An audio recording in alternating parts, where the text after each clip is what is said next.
Comment reconnaître en soi ce qui est réel? Voilà une question qui vaut une réponse. Si l'on considère l'homme d'aujourd'hui comme le produit du passé, il est bien sûr que le réel ne peut lui être facilement accessible, puisque le réel ne fait pas partie du passé, mais d'un présent qui se situe au-delà de l'intelligence que nous avons de la vie et de ses valeurs passées. Le réel, c'est-à-dire la pénétration instantanée de l'intelligence, de son énergie chez l'homme, ne peut être saisi que dans la mesure où l'homme rompt avec le passé de ses émotions et de ses pensées pour ne vivre que de la vibration de l'intelligence qui pénètre en lui et bouscule ce passé. Il y a un prix à payer lorsque l'homme entre dans le réel. Et ce prix lui est dicté par le choc de pénétration de l'énergie de l'intelligence. Et ce prix ne se calcule pas selon un barème de valeur que le passé veut lui présenter. Au contraire, le réel est une condition de vie et non une attitude de vie, de sorte que cette condition ouvre chez l'homme la porte à une vague d'expérience qui ne peut se mesurer à la lueur du passé et de ses valeurs. L'homme, sans s'en rendre compte, veut faire de la vie du réel une copie de ses désirs. Ceci est une grave illusion, car la vie ou l'intelligence du réel en manifestation ne se laisse pas contrôler par l'homme et son corps de désir. La vie ou l'intelligence du réel ne se conforme qu'à elle-même et conforme tout ce à travers lequel elle se manifeste à plus ou moins longue échéance.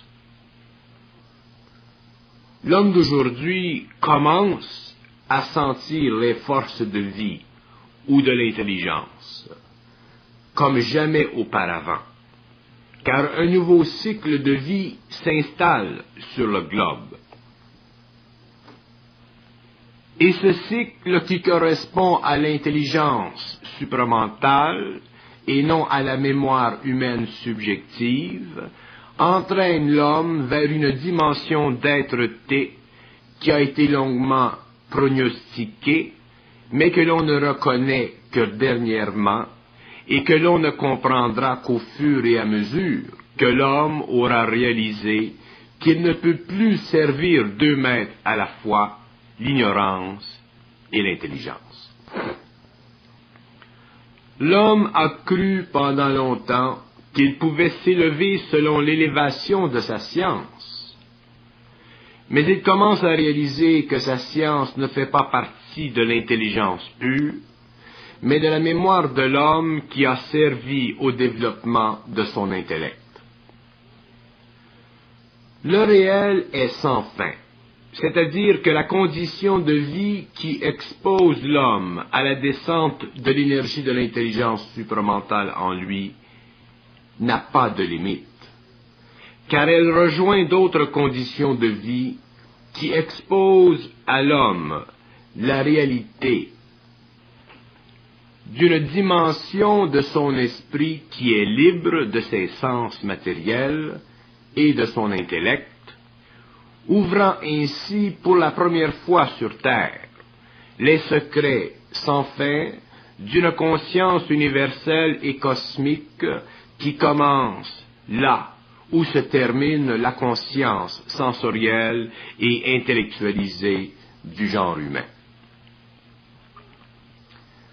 À cause de ses sens et de sa raison, L'homme a toujours voulu ou cru pouvoir contrôler son destin, lorsqu'en fait, il était subtilement contrôlé par les forces de l'intelligence qui le poussaient dans une expérience après une autre, afin qu'il puisse se développer suffisamment pour qu'un jour une nouvelle étape puisse commencer, qui lui permettrait enfin et réellement, cette fois-ci, de contrôler son destin, c'est-à-dire de posséder les outils nécessaires pour bien comprendre et bien se servir des forces de vie en lui qui avaient été maintenues prisonnières de sa mémoire.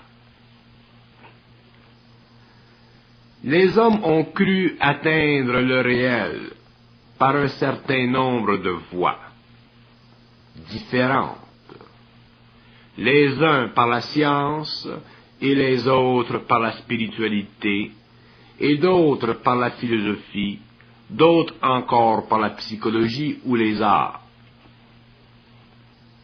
Or, ces voies ne font pas partie du réel, mais de la mémoire expérientielle de l'homme ou de l'humanité. Ce n'est que dans l'abolition de cette mémoire que l'homme commencera à découvrir ce qui est réel en lui, c'est-à-dire ce qui n'appartient pas à l'homme subjectif et à l'homme lié à son passé, c'est-à-dire à la mémoire, et son expérience lui fera voir que ce qui est réel n'est pas nécessairement au début plaisant, car ce qui est réel est trop fort, trop grand, trop déroutant pour la mémoire de l'homme et sa psychologie subjective. Impuissant devant le réel, l'homme s'est voilé la tête et s'est contenté d'expérimenter les voies faciles de la raison ou de la spiritualité, par le biais de l'intuition ou par le biais des sens, pour découvrir qu'au-delà de ces voies, il existe autre chose, que l'homme ne peut voler, car ça ne lui appartient que dans la mesure où il est capable d'en subir la présence et le poids. La recherche du réel est une attitude philosophique, elle est une démarche, et elle découle de la pensée humaine et non de l'intelligence pure. Le sort de l'homme lui convient tant qu'il vit de cette attitude de recherche foncièrement progressive, mais aussi foncièrement ignorante. Mais le progrès n'est pas toujours parfaitement clair dans l'esprit de l'homme, car son esprit n'est pas encore dans l'intelligence du réel. Qu'est-ce qui est réel et qu'est-ce qui ne l'est pas? Seul l'homme qui est dans le réel peut le savoir.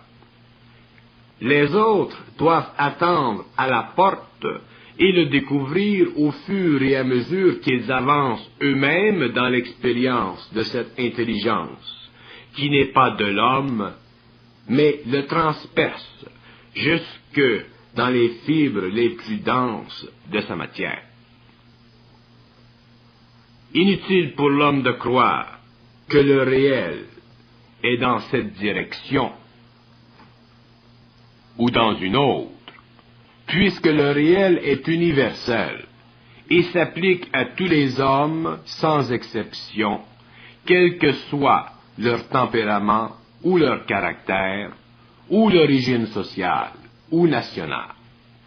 Le réel n'appartient à personne sur le plan d'une philosophie quelconque, mais il traverse l'homme petit ou grand de la même façon, c'est-à-dire qu'il détruit l'illusion du passé et de sa mémoire. Étant libre de toute expérience antérieure à lui-même, le réel ne se vit que dans le présent et ne peut se vivre que dans la mesure où la fausse personnalité se fond en lui, c'est-à-dire se dissout selon son mode de pénétration transformatrice, pour se retrouver un jour ou l'autre différentes, mais réelles, c'est-à-dire capables de bien comprendre et de vivre le réel de l'intelligence et de son intention créative. Comment savoir si quelque chose en soi est réel ou non? Il suffit de l'absorber ou de pouvoir l'absorber et le vivre sans que l'ego puisse en souffrir. Or, l'ego est toujours là, qui veille, vous me direz, et oui, je vous répondrai, jusqu'à ce qu'il ne le soit plus. Alors vous saurez sans effort ce qui est réel, car vous n'influencerez plus par votre mémoire votre vie. Et alors vous serez parfaitement dedans, sans que la réflexion incessante de l'ego vous le fasse douter. C'est une petite partie du réel que vous reconnaîtrez alors, car l'irréel de votre attitude ignorante ne vous obligera plus à une condition inférieure d'intelligence et d'action qui convient à l'homme incomplet qui se cherche. Le réel, c'est l'action intelligente et créative chez l'homme à partir d'un lien, au début incomplet, mais tout de même réel, avec une échelle ou une autre des gouvernements invisibles qui dirigent l'évolution des mondes. Tant que l'homme n'aura pu digérer ce fait, il ne peut commencer à comprendre le réel. Puisque l'intelligence humaine ne s'occupe que de choses palpables, il est difficile à l'homme de reconnaître ou d'avoir liaison avec le réel, car ce dernier n'est palpable ou réalisable que lorsque l'homme a enfreint une des premières lois de la raison, c'est-à-dire la preuve.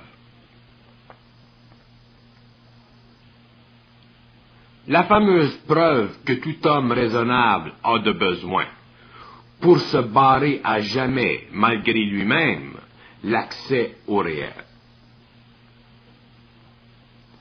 La preuve du réel n'est pas la preuve de la raison, mais une autre preuve qui n'appartient pas à l'intellect, mais à l'intelligence pure, à l'intelligence supramentale. Et cette preuve est trop subtile pour l'intellect et sa raison. Que l'univers et la vie humaine soient dirigés à partir de sphères invisibles à l'œil nu de l'homme, c'en est un peu trop pour la raison. Il est trop intelligent pour ça. Mais alors, qu'il demeure avec son intelligence, mais qu'il fasse bien de ne pas s'intéresser au réel, car son premier contact avec lui enlèvera tout ce qu'il possède, c'est-à-dire la mémoire et sa faculté émotive et mentale inférieure. Puisque le réel est l'activité des sphères de l'esprit, en dehors des limites matérielles des sens,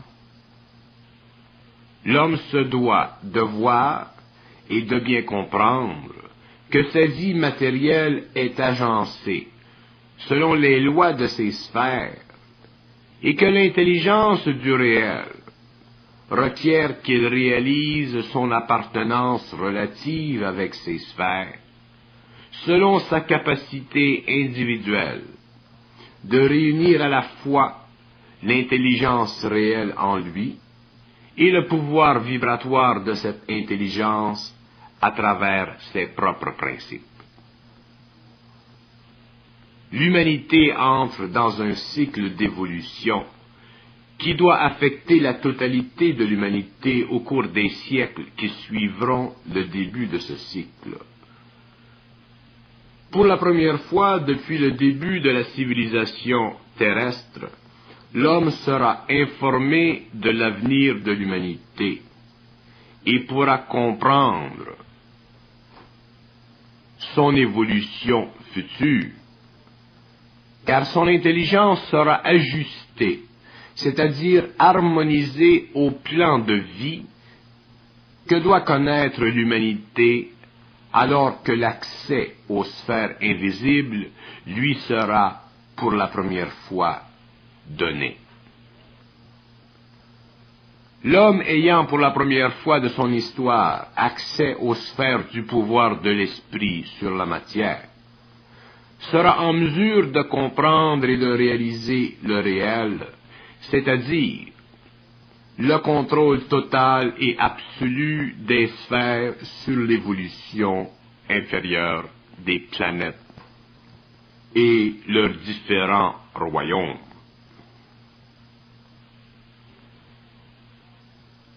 L'existence de l'homme ne sera plus vouée à la simple exécution aveugle d'un plan de vie qui lui est étranger, mais il connaîtra ce plan de vie et en verra l'éblouissante exactitude selon l'information qui lui sera donnée à cause de sa liaison télépathique mentale avec les sphères qui dirigent l'évolution d'un point dans le temps que nous appelons l'invisible. Le mystère n'existera plus pour l'homme, car il aura perdu la faculté de la pensée subjective, celle-ci ayant été remplacée par la pensée créative et universelle de l'homme universel. Comment découvrir ce qui est réel en soi n'est qu'une question humaine. Comment savoir ce qui est réel en soi? C'est la nouvelle condition de l'homme, et cette condition ne peut être saisie par la question, ni répondue par la réponse. Puisque toute condition nécessite son expérience, et toute expérience fait suite à la question posée avant elle. Alors l'homme devra vivre sa condition pour pouvoir répondre à sa question, et de cette condition, la question sera répondue clairement et sans ambiguïté. L'homme doit vivre sa nouvelle condition d'abord et répondre par la suite à la question fondamentale de l'esprit humain vis-à-vis le réel ou l'irréel. L'homme ne peut découvrir le réel qu'au fur et à mesure qu'il s'en approche, et plus il s'en approche, moins la question prend d'importance dans sa vie, car déjà, il est plus réel, c'est-à-dire que déjà, il commence à comprendre la futilité de sa question. La question de réalité n'est pas une question réelle. Elle vient plutôt d'une inquiétude psychologique et philosophique de l'homme vis-à-vis lui-même et du voile qui couvre son esprit, qui ne voit pas encore que toute pensée et toute action chez l'homme fait partie du lien non réalisé et donc imparfait avec l'invisible, c'est-à-dire le réel. Tant que l'homme obstrue ce lien, à cause de sa pensée et de ses émotions subjectives, il ne peut que se poser la question faisant partie de cette obstruction.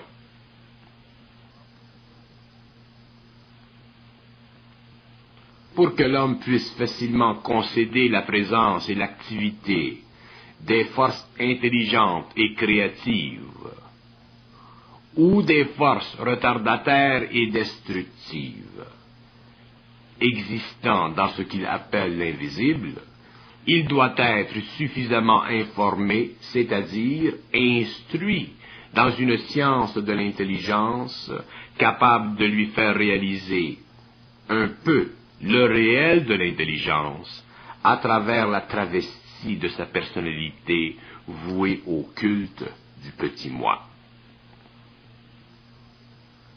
Autant les petits hommes que les grands hommes sont dominés par des intelligences qui évoluent sur des plans extérieurs à leur réalité. Autant les grands sont petits et autant les petits peuvent être grands.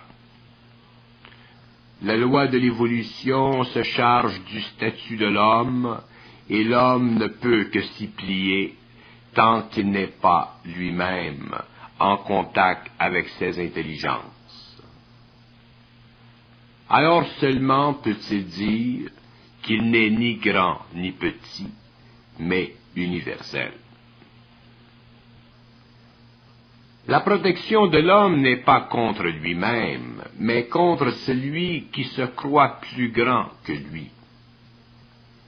Et seul l'homme universel reconnaît la caricature du petit ou du grand homme, car seul celui qui a de plus en plus conscience de son contact avec le réel peut réaliser que les hommes de la terre sont dupes des hommes de la terre.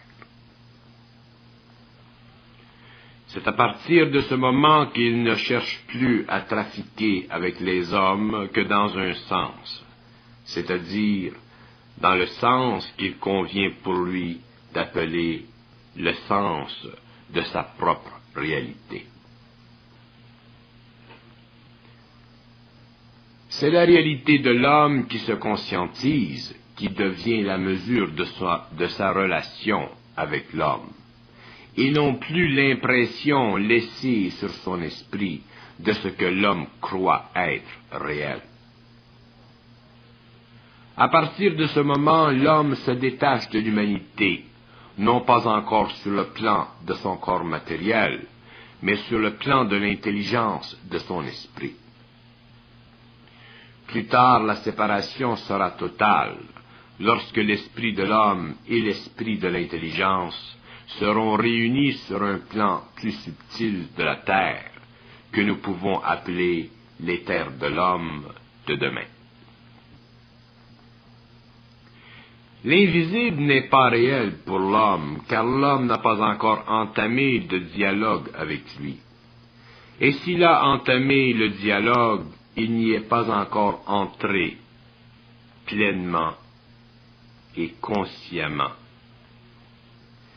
Et s'il n'y est pas encore entré pleinement et consciemment en esprit, et comme l'esprit est un véhicule, un transport pour l'homme, un peu comme l'automobile ou la raison est un transport pour le corps de l'homme, il est évident et normal que l'invisible n'existe pas encore pour l'homme, et pourtant, l'esprit de l'homme vient de l'invisible et doit y retourner, car l'invisible est le monde de l'esprit. Mais l'invisible n'est pas le même pour tous les hommes, car beaucoup d'hommes doivent mourir et retourner à l'invisible de la mort, et un petit nombre sur la planète doivent y échapper et continuer leur évolution dans l'invisible de la vie, qui est un lieu dans le temps de la terre, lieu qui n'est pas loin de la terre, mais qui ne peut être connu que par ceux qui sont dans l'intelligence de la vie, car c'est l'intelligence de la vie qui permet d'entrer dans ce lieu où l'esprit de l'homme est libre comme l'esprit de l'intelligence.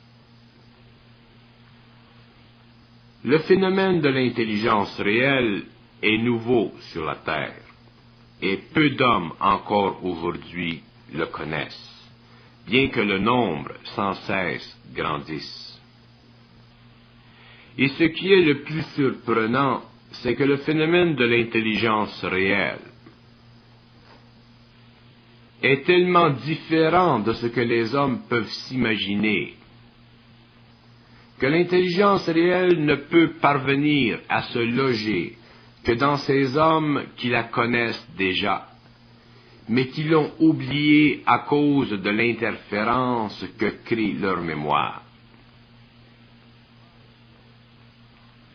Mais cette situation sera vite remédiée, et il sera convenu dans quelques années que l'homme supramental est sur la terre, et sur le point de créer une nouvelle société, dont les conditions ne seront comprises que de ceux-là qui en ont l'intelligence réelle. Et à partir de cette nouvelle société, grandira le pouvoir de la conscience universelle sur la terre. L'homme de demain y puisera sa force et fera d'elle l'autre moitié de sa vie. Comment reconnaître en soi ce qui est réel? Autrement dit, comment savoir que l'homme est de plus en plus réel dans son intelligence? Autrement dit, comment ne pas douter de soi-même? Autrement dit, comment être parfaitement bien dans ce que l'on sait? Comment être parfaitement bien dans sa peau? Eh bien, il faut se faire nettoyer l'esprit, le mental et l'émotif par les forces de l'intelligence qui travaillent dans l'invisible de nos émotions et de notre intellect, sans parler de l'éthérique et du physique qu'ils dominent par ces deux plans supérieurs. Et tant que l'homme n'est pas suffisamment nettoyé, c'est-à-dire qu'il conserve trop de mémoire, il ne peut comprendre sa question. Il doit demeurer prisonnier d'elle, car toute question soumet l'homme à l'intelligence invisible en lui et ne lui permet pas de connaître la réponse totale à sa question, puisque toute question trahit l'imperfection de l'intelligence dans l'homme, donc indique que son intelligence n'est pas encore parfaitement réelle. L'homme découvrira que son esprit est en fait un territoire, un éther, à l'intérieur duquel d'autres esprits plus évolués ou moins évolués que lui se déplacent. Et il comprendra l'importance de ne jamais laisser le territoire ou l'éther de son esprit violé par un esprit inférieur à lui. Voilà le grand danger que court l'homme d'aujourd'hui. Et voilà pourquoi l'homme est en dehors de l'intelligence réelle, et qu'il se doit de se poser la question à laquelle il ne peut avoir de réponse que lorsque l'éther de son esprit a été enfin libéré, nettoyé de ces esprits qui violent l'éther mental de l'homme et se servent de l'éther de ses émotions pour cacher la clarté de son intelligence et ainsi empêcher l'intelligence réelle d'y pénétrer. Le danger de l'homme d'aujourd'hui ne peut être perçu qu'à la lueur d'une certaine spiritualité. Mais elle est impuissante, cette spiritualité, à chasser de son éther mental les formes qui paralysent son émotif et le rend esclave de sa mémoire. L'homme inconscient se sécurise dans sa mémoire, car elle lui donne l'impression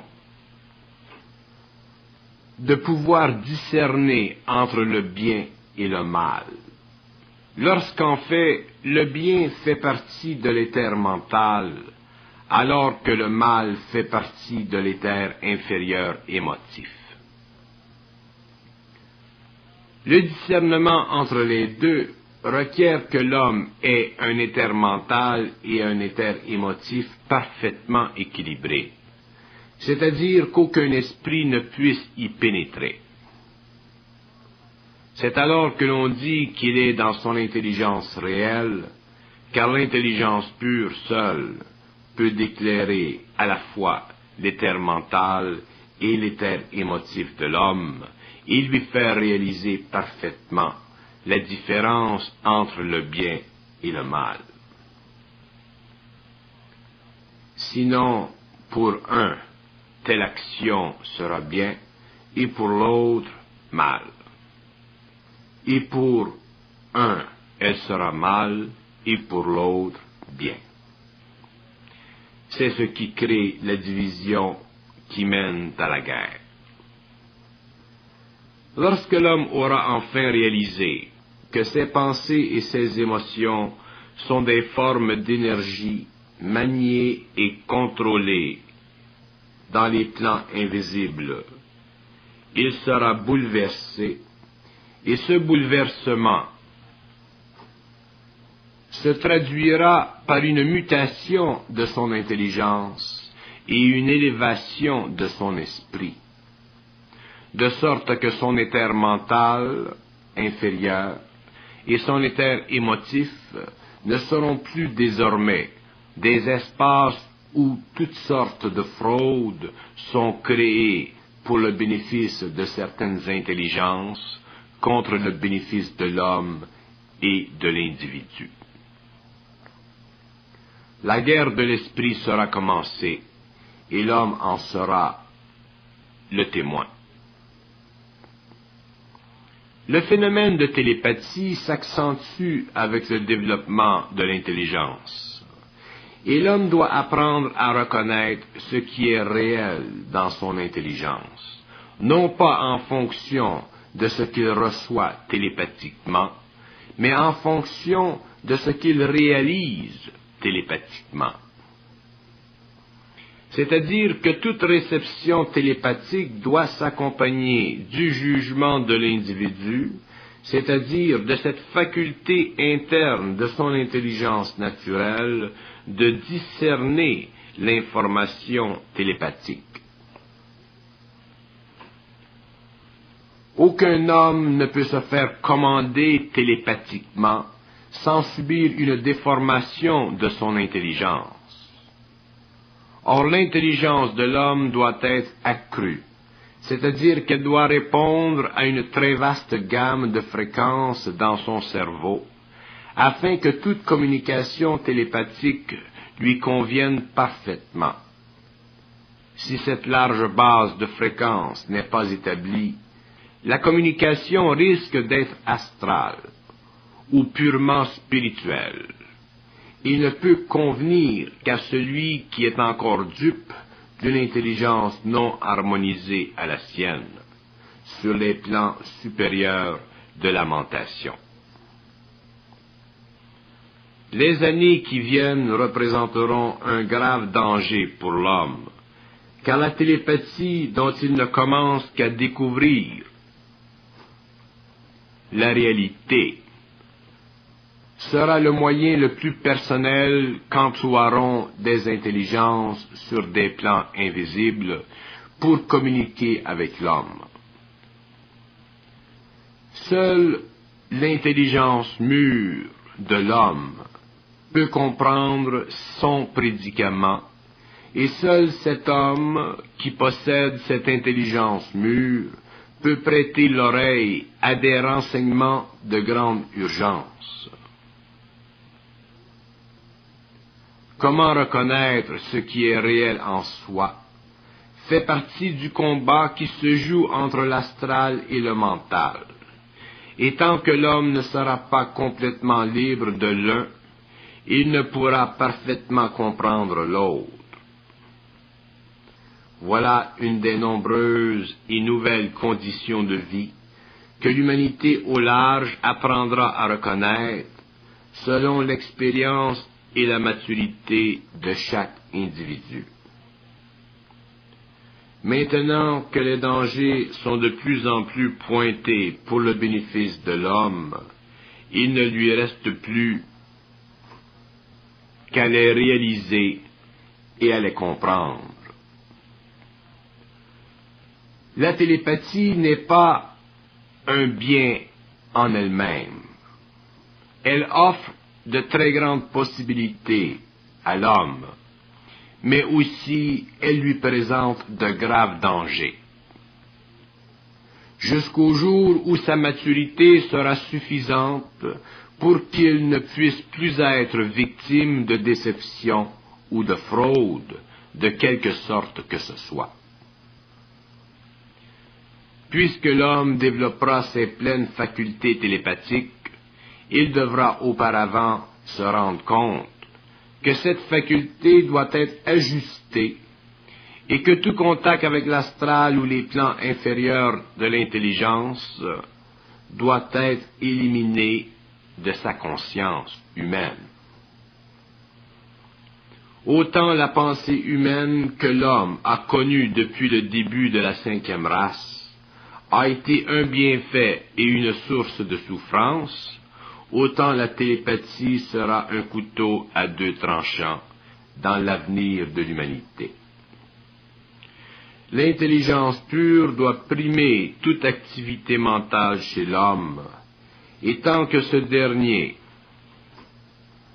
n'aura pas compris la vraie nature de l'intelligence, il lui sera possible d'interpréter la communication télépathique comme faisant partie de l'intelligence en lui, lorsqu'en fait, elle ne sera qu'une interférence quelconque émanant des plans inférieurs de l'esprit.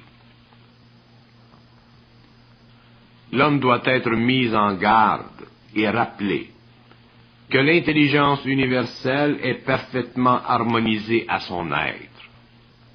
Ceci veut dire qu'il ne peut y avoir de disparité entre la télépathie et son bien-être.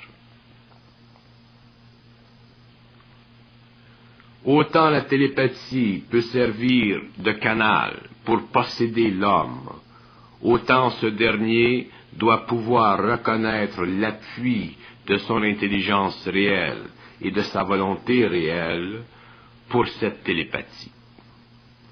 Si ces 2 éléments ne sont pas présents chez l'homme, la télépathie peut être un désavantage, car elle lui donnera l'impression d'être en contact avec des intelligences supérieures, lorsqu'en fait, il ne sera qu'en communication avec des intelligences qui se servent de lui, selon les lois de leur propre plan, de leur propre monde. Avis à l'homme. Alors comment savoir si l'on est dans l'intelligence réelle requiert que l'homme soit suffisamment libre de ses émotions qui trahissent son intellect, et que ses pensées ne soient plus alourdies par ses émotions. Lorsque cette transformation a été accomplie, effectuée, l'homme est dans son intelligence réelle, car il ne peut plus être en dehors de lui-même, c'est-à-dire qu'il ne peut plus être dupe des forces de l'involution. Pour que l'homme réalise qu'il est dans son intelligence, il doit se percevoir en dehors de ce qui lui nuit. Et seule son intelligence réelle peut lui faire réaliser ce qui lui nuit. Mais pour que cette intelligence ultime s'ouvre en lui, il lui faut être libre dans le mental et l'émotif. L'homme ne peut réaliser ce qui lui nuit que lorsqu'il est suffisamment intelligent pour aller au-delà des habitudes qui ont été créées ou qui ont créé sa personnalité dans le passé. Si le passé interfère avec le présent de l'homme, ce passé lui nuit, et il ne peut être dans son intelligence réelle s'il persévère dans cette façon de vivre sa vie.